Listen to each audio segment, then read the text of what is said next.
اور جب وہ ہاتھ سے چلی جاتی ہے تو پھر بعد میں رونا آتا ہے، بعد میں اس کی یاد آتی ہے، بعد میں اس کی قدر اور منزلت معلوم چلتی ہے کہ ہاں وہ کتنی قدر والی چیز۔ مولانا تحسین جیلانی صاحب کے بیانات سننے کے لیے تحسین جیلانی آفیشیل کو سبسکرائب کریں۔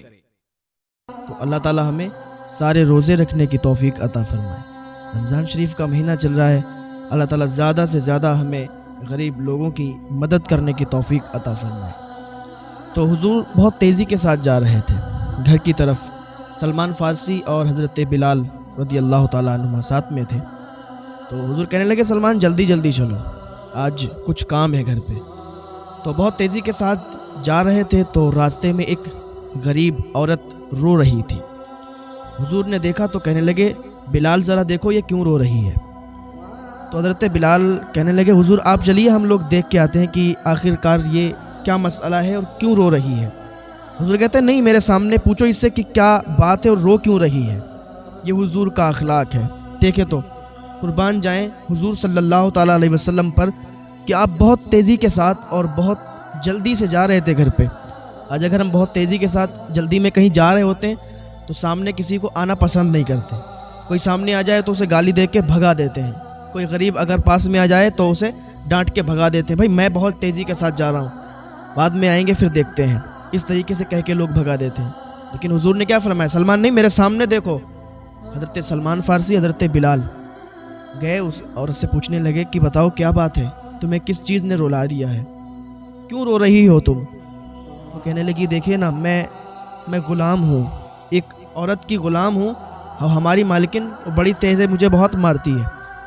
اس نے مجھے یہ 5 دینار دیے تھے اور تیل کہا تھا لے کے آؤ، میں نے تیل تو خرید لیا، میرا تیل جو ہے نا زمین پر مجھے ٹھوکر لگی اور میرا تیل پھیل گیا، گر گیا۔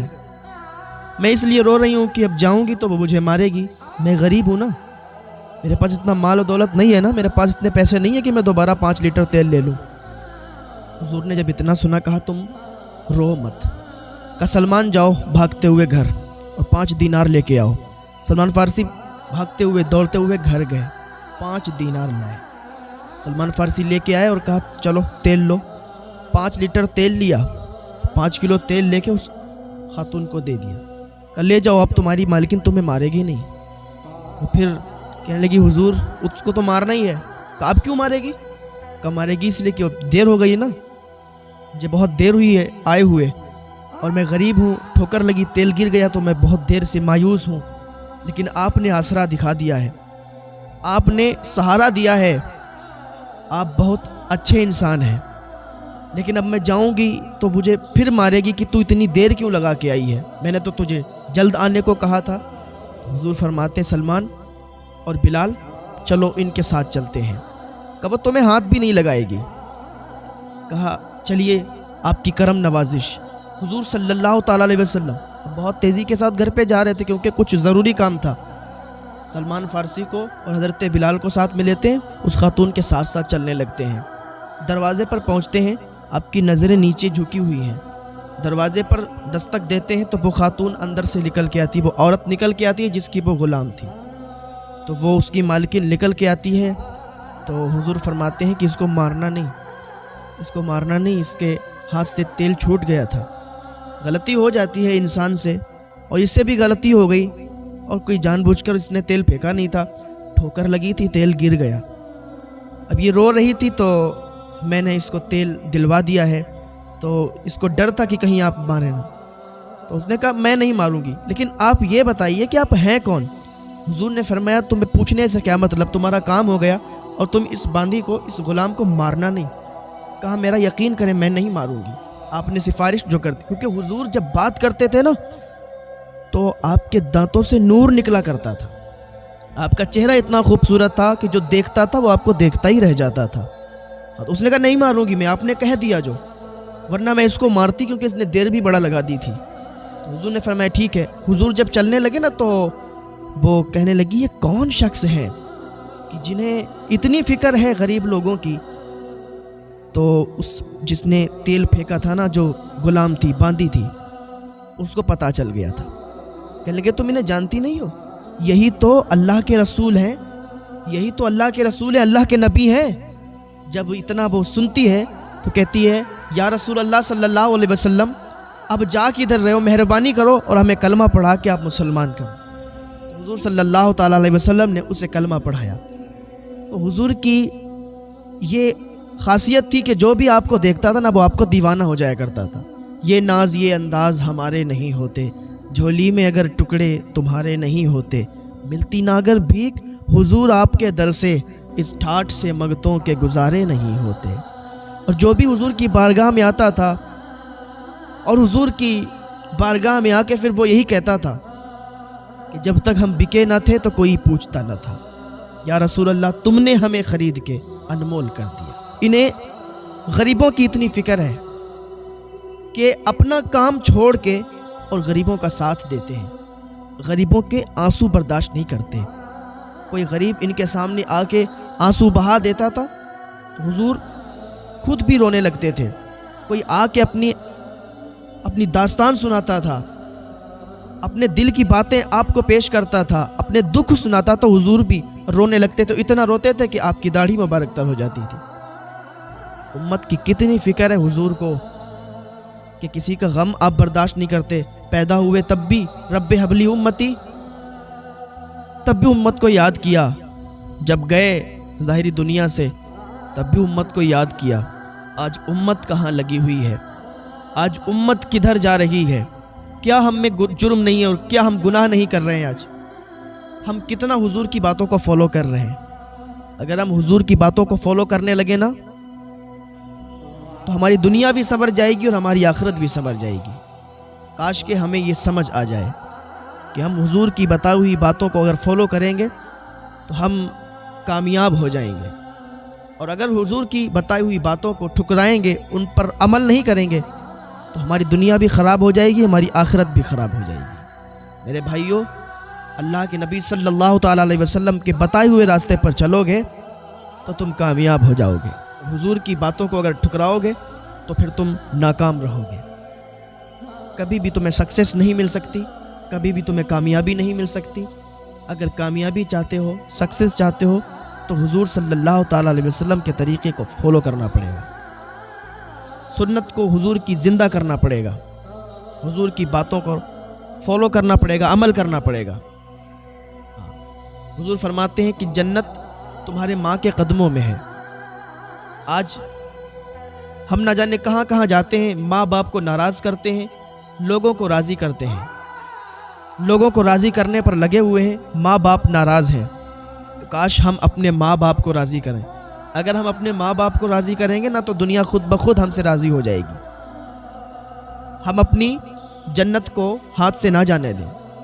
جب تک ماں باپ زندہ رہتے ہیں جب تک تو ہمیں کچھ نہیں لگتا، لیکن جب یہ بچھڑ جاتے ہیں تو پھر ریشم کے تکیے پر بھی نیند نہیں آتی، کیونکہ جب قیمتی چیز پاس میں رہتی ہے تو اس کی قدر نہیں معلوم چلتی، اور جب وہ ہاتھ سے چلی جاتی ہے تو پھر بعد میں رونا آتا ہے، بعد میں اس کی یاد آتی ہے، بعد میں اس کی قدر اور منزلت معلوم چلتی ہے کہ ہاں وہ کتنی قدر والی چیز تھی۔